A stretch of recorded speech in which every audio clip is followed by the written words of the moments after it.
नमस्कार। आप सभी का आज के वीडियो में स्वागत है। आज हम हिंदी व्याकरण वचन इसके बारे में जानकारी लेने वाले हैं।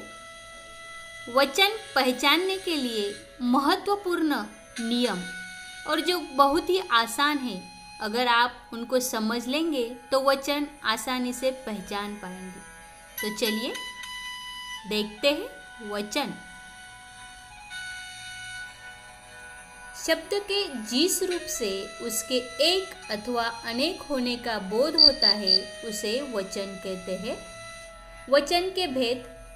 वचन दो प्रकार के होते हैं। वचन पहला है एक वचन और दूसरा बहुवचन। ये दोनों वचन के दो प्रकार हैं। एक वचन के बारे में जानकारी देखते हैं। एक वचन शब्द के जिस रूप से उसके संख्या में एक होने का बोध होता है उसे एक वचन कहते हैं। जैसे पुस्तक, आदमी, सन्यासी, पतंगा आदि। यह संख्या में एक है, इसलिए यह एक वचन है। दूसरा प्रकार है बहुवचन। शब्द के जिस रूप से उसके संख्या में अनेक का बोध हो, एक से अधिक वस्तुओं, संस्थाओं और स्थानों का बोध हो, उसे बहुवचन कहते हैं। जैसे बातें, लड़के, बच्चे। अब वचन संबंधी नियम क्या है वो हम देखने वाले हैं। हिंदी में कुछ शब्द सदा एक वचन में होते हैं और कुछ सदा बहुवचन में होते हैं। इनके नियमानुसार देखते हैं एक वचन में कौन कौन से शब्द होते हैं। तो पहला है धातु पदार्थ का ज्ञान कराने वाली जातिवाचक संज्ञाएं। धातु का नाम सोना, चांदी, लोहा, पीतल, तांबा, घी, ये सब धातुओं के नाम एक वचन कहलाते हैं। दूसरा है भाववाचक संज्ञाएं।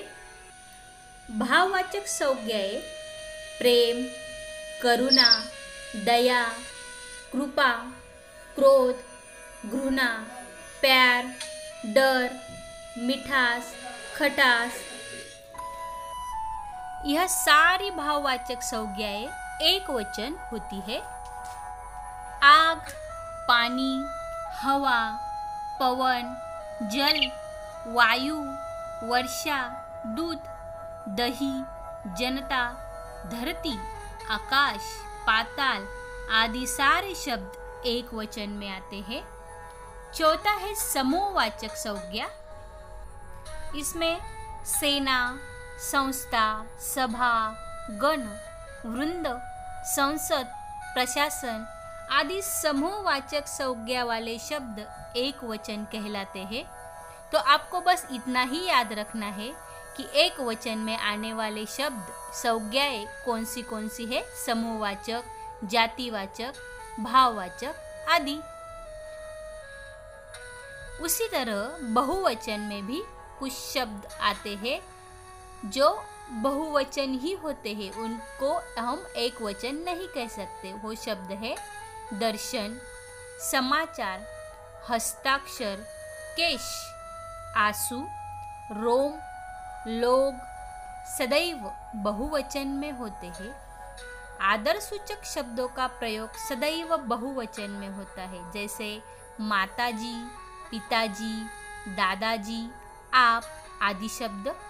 ऐतिहासिक पुरुष, पौराणिक नाम, महान नेताओं के नाम, वैज्ञानिकों के नाम, यह सभी बहुवचन में आते हैं। तो आपको बस इतना याद रखना है कि आदरसूचक शब्द यह बहुवचन में आते हैं। इस तरह से इन नियमों को ध्यान में रखकर आप एक वचन और बहुवचन आसानी से बता सकते हैं। अब देखते हैं कुछ एक वचन और बहुवचन के अलग अलग शब्द। एक वचन, बहुवचन। माला, मालाएं, कक्षा, कक्षाएं, कविता, कविताएं। यहाँ पे आखिर का अक्षर ए से बदलकर बहुवचन बना है। लड़का, लड़के, तोता, तोते, रुपया, रुपए, गधा, गधे, बच्चा, बच्चे और पंखा, पंखे, बेटा, बेटे, कुत्ता, कुत्ते, कौवा, कौवे, मुर्गा, मुर्गे। यह कुछ वचन बदल सकते हैं हम। कपड़ा, कपड़े, एक वचन का बहुवचन। और आखिर में पत्ता, पत्ते। और कुछ शब्द देखते हैं। क्यारी, क्यारियाँ, कली, कलियाँ, त्रुटि, त्रुटियाँ, बिजली, बिजलियाँ, गाड़ी, गाड़ियाँ, शक्ति, शक्तियाँ, तितली, तितलियाँ, नीति, नीतियाँ। इस तरह से हम वचन बदल सकते हैं, लेकिन वचन पहचानना ज़्यादा जरूरी है। इसलिए आप पहले दिए नियमों को ध्यान से सुने, समझे और ध्यान में रखें भी। इसी तरह से अलग अलग वीडियो की जानकारी पाने के लिए हमारे इस चैनल को ज़रूर सब्सक्राइब कीजिए और हाँ, वीडियो को लाइक और शेयर भी कीजिए। धन्यवाद।